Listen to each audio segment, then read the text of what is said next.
the aroma of beginnings. Rain had been falling all morning, tapping gently against the glass of brewed memories.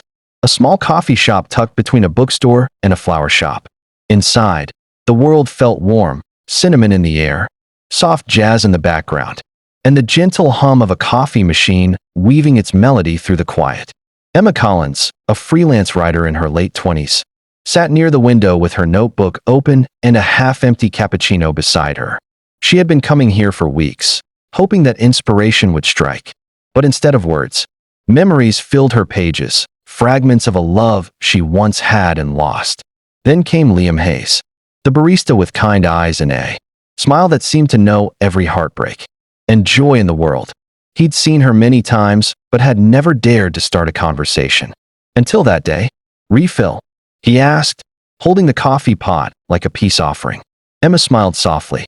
"Sure. Maybe it'll help me find the right words." He tilted his head. "Writer's block. More like heart block," she replied with a small laugh. That was how it began. A conversation brewed between two souls who didn't know that destiny had already written their story. Chapter 2. The Diary Exchange. Over the next few weeks, Emma and Liam fell into a rhythm. Every morning, she'd come in, order a cappuccino, and write. And every morning, he'd bring her coffee and a new question. "What are you writing today?" Something about love. Happy or sad? Still deciding. One day, when Emma accidentally left her notebook on the counter, Liam flipped it open, just to see her name. But instead, he found something that made his heart pause. "Sometimes, I wonder if love finds us twice. Once to teach us how to feel, and once to teach us how to heal." That night, when Emma returned for her forgotten notebook, she found a napkin tucked inside it. On it, Liam had written, "Maybe love finds us more than twice. Maybe it keeps finding us until we finally say yes." That became their unspoken ritual. Each day, she'd leave a small diary entry. Each night, he'd reply on a napkin. Over time, those words began to weave a diary of their own, a conversation of hearts, hidden in plain sight. Chapter 3. The Confession. It was on a winter evening that Emma realized she had fallen in love again. Liam was closing up, the last customer gone. The rain had turned to snow, and the world outside was silent. "I wrote something today," she said softly, "but I don't know if I should give it to you." "Why not?" "Because if I do, everything will change." He looked into her eyes, steady and sincere. "Then maybe it's time it does." She handed him the diary. Inside, her last entry read, "I came here to write stories. But somehow, I became part of one. You make me feel like the world still has soft places left in it."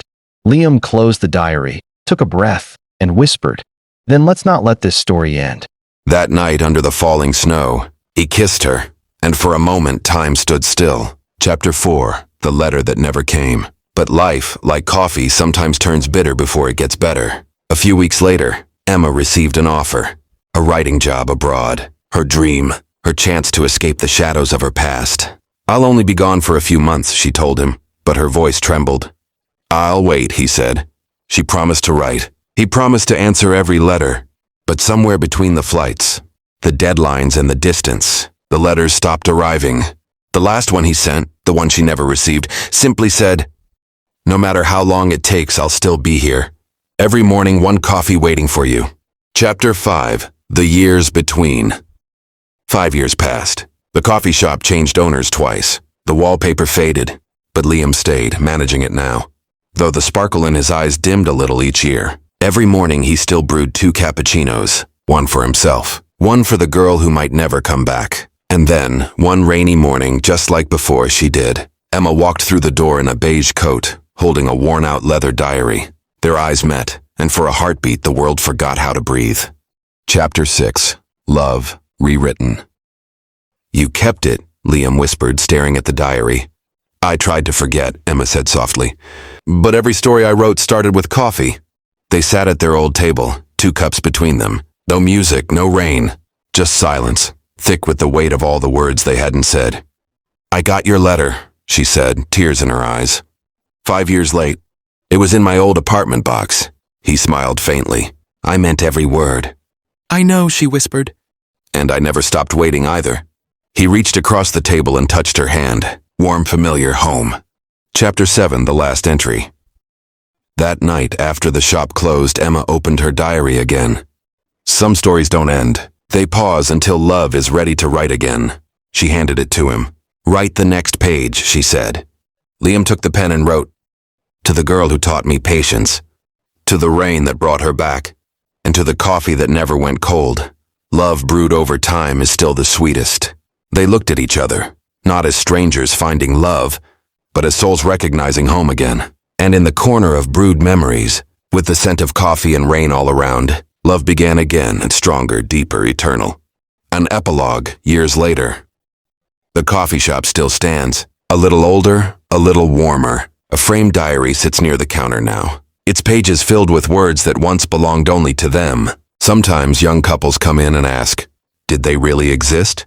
And the barista smiles and says, "Every cup here has a bit of their story. You just have to taste it."